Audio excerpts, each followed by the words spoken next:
selamat pagi. Kini saatnya saya Janetli mengantarkan sejumlah informasi dari Bandung. Berikut 3 berita utama kami diantaranya.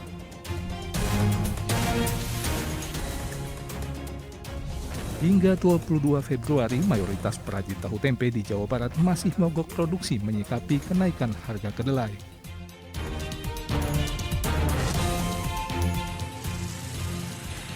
...22 orang tenaga medis dan 5 dokter di Rumah Sakit Umum Daerah 45 Kuningan tertular COVID-19.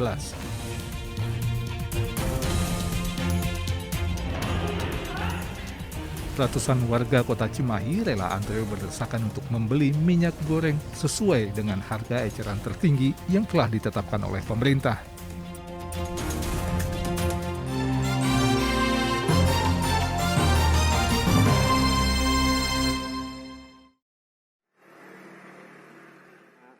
Hingga 22 Februari, para perajin tahu tempe di Parangpong, Bandung Barat masih mogok produksi memprotes kenaikan harga kedelai.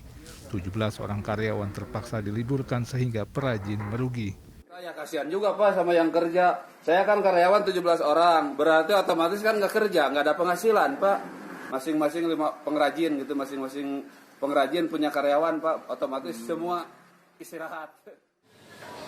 Berhentinya produksi turut berimbas pada penjualan tahu tempe di sejumlah pasar tradisional di kota Cimahi, salah satunya di Pasar Atas Baru. Tahu tempe tidak tersedia di seluruh lapak pedagang yang berjumlah 20 unit. Selama 3 hari perajin mogok produksi, para pedagang tahu tempe tidak bisa berjualan. Mereka hanya bisa pasrah menerima kerugian. Gimana Kang? Jadi nggak dagang aja? Dagang aja saya mah. Kabarnya bakal ada naik juga nantinya atau gimana sejauh ini? 500 mulai naik. 500 naik ya. Kondisi serupa juga terjadi di Pasar Impres Pamanukan, Kabupaten Subang. Aksi mogok massal mengakibatkan lapak pedagang tahu tempe kosong. Warga yang hendak membeli tahu tempe mengaku kecewa hingga terpaksa beralih ke bahan makanan lain. Jadi nggak bisa beli tempe? Enggak, saya butuh nih sekarang mau beli.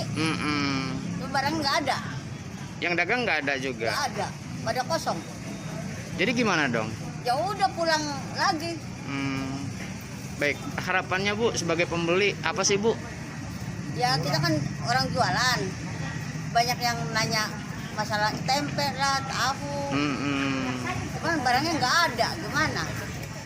Para perajin tahu tempe di Pulau Jawa mogok produksi sejak tanggal 21 Februari hingga 23 Februari 2022. Mogok massal ini dipicu kenaikan harga kedelai yang mencapai lebih dari Rp11.000 per kilogramnya.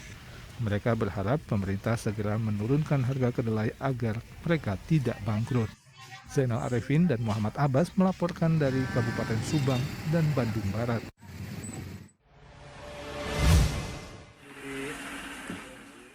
Meskipun mayoritas perajin tahu tempe di Pulau Jawa mogok produksi sejak 21 Februari hingga 23 Februari, ternyata sejumlah perajin di Pangandaran masih beroperasi. Mereka tetap melayani pelanggan.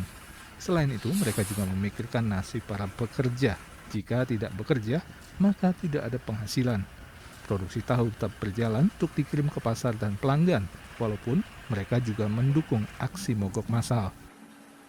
Buat saya sendiri masih produksi, tapi produksinya yang dikurangi. Soalnya kan kalau nggak produksi nggak ada pemasukan. Kenaikan harga kedelai yang mencapai kisaran Rp11.000 per kilogram dianggap tidak wajar. Seharusnya kedelai kembali ke harga Rp9.000 per kilogram. Ya, sementara ini masih tetap produksi jalan ya? Produksi cuman entah berapa lama kita kuat bertahan. Nggak tahu ya ke depannya ya? Udah jelas rugi.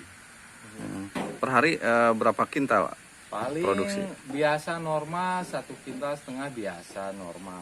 Tapi menghadapi ini ya cuman untuk makan doang ya minimal 50% produksinya. Kalau produksi normal nggak bakalan kuat. Para perajin tahu tempe terancam bangkrut jika harga kedelai tidak juga turun. Untuk menghindari kerugian lebih besar, mereka memperkecil ukuran tahu tempe, namun harga jualnya tidak dinaikkan. Eko Setiabudi melaporkan dari Kabupaten Pangandaran.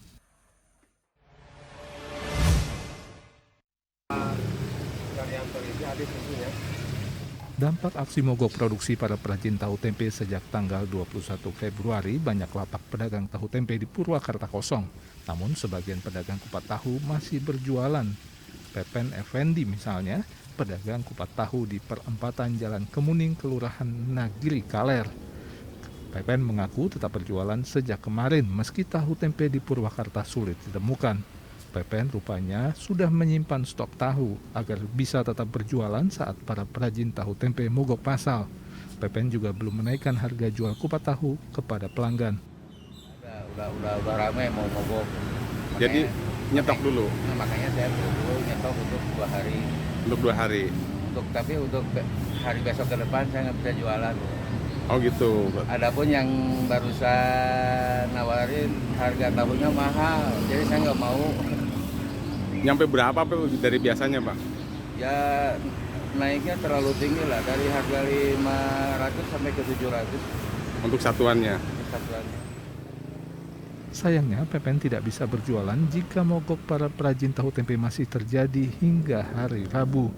Selain kenaikan harga kedelai, para pedagang seperti Pepen juga mengeluhkan sulitnya mendapatkan minyak goreng dengan harga sesuai aturan pemerintah. Pasalnya harga minyak goreng di Purwakarta saat ini masih dijual dengan harga kisaran di atas Rp14.000 per liter. Mereka berharap pemerintah segera mengatasi kenaikan harga kedelai dan minyak goreng. Zainal Arifin melaporkan dari Kabupaten Purwakarta.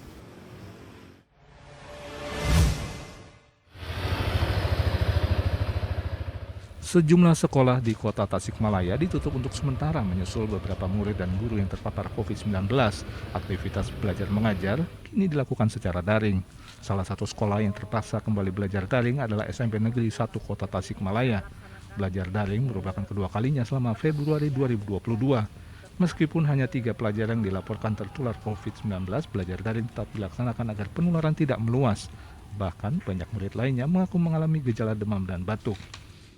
Karena minggu kemarin setelah kami mengadakan tatap muka, ternyata banyak siswa yang panas gitu ya, tapi panasnya tidak terlalu panas. Hanya orang tua juga mungkin mengantisipasi. Kami cek kemarin dari tiap kelas, ternyata ini memang banyak yang sakit. Tapi tidak tahu kami apakah itu terpapar atau tidak, karena alasannya itu adalah batuk dan pilek. Kondisi serupa berlaku di SMP Negeri 5 Kota Tasikmalaya. Belajar daring diterapkan hingga 5 hari mendatang karena 2 murid dan seorang guru terpapar COVID-19. Selain itu banyak laporan orang tua anaknya sakit sehingga tidak masuk sekolah. Bila ada yang terpapar siswa, apalagi ada kontak dengan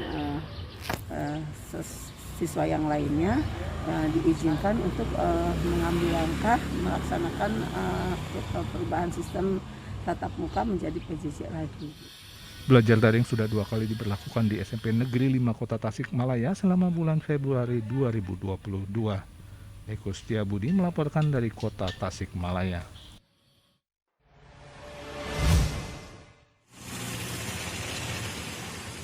...22 orang tenaga medis dan 5 orang dokter di Rumah Sakit Umum Daerah RSUD 45 Kuningan terkonfirmasi positif COVID-19 berdasarkan hasil tes usap PCR. Mereka kini menjalani isolasi mandiri. Meskipun banyak tenaga medis terpapar COVID-19, pengelola tidak menutup rumah sakit, melainkan hanya membatasi jam besuk bagi pengunjung. Para tenaga medis dan dokter ini diduga tertular dari pasien COVID-19 yang dirawat di ruang isolasi. Hingga saat ini ada 33 pasien COVID-19 yang dirawat di ruang isolasi RSUD 45. Itu bisa saja mungkin dari internal rumah sakit atau mungkin kita dari pasien yang ada di sini. Tapi secara protap sih seluruh pasien rawat inap yang masuk ke 45 itu dilakukan PCR pasti ya. Tapi namanya juga paparan ya, yang memang sekarang tuh percepatan paparan sangat cepat ya. Jadi jumlah kasus COVID di Kabupaten Kuningan juga terus meningkat. Dari data Krisis Center COVID-19, Selasa pagi tercatat 878 kasus COVID-19, 272 orang diantaranya telah sembuh, dan 8 pasien meninggal dunia. Kenaikan kasus cukup signifikan pada 3 hari terakhir yang mencapai 127 kasus. Peningkatan terjadi seiring pelacakan kontak erat pasien COVID-19 yang dilakukan Dinas Kesehatan Kuningan. Ada beberapa lonjakan terkait dengan penambahan angka kasus kasus konfirmasi ini sendiri ada yang cukup signifikan, terutama ada berselang-selang waktu itu 2 hari, 3 hari ke belakang itu penambahan di angka 100 orang lebih kan, sehingga totalnya untuk sampai saat ini 878 kalau tidak salah, 878 ya yang terkonfirmasi. Satuan Tugas COVID-19 Kuningan akan melakukan razia protokol kesehatan di sejumlah lokasi untuk kembali mengingatkan warga agar melaksanakan protokol kesehatan untuk mencegah penularan penyakit COVID-19. Agun Gunawan melaporkan dari Kabupaten Kuningan.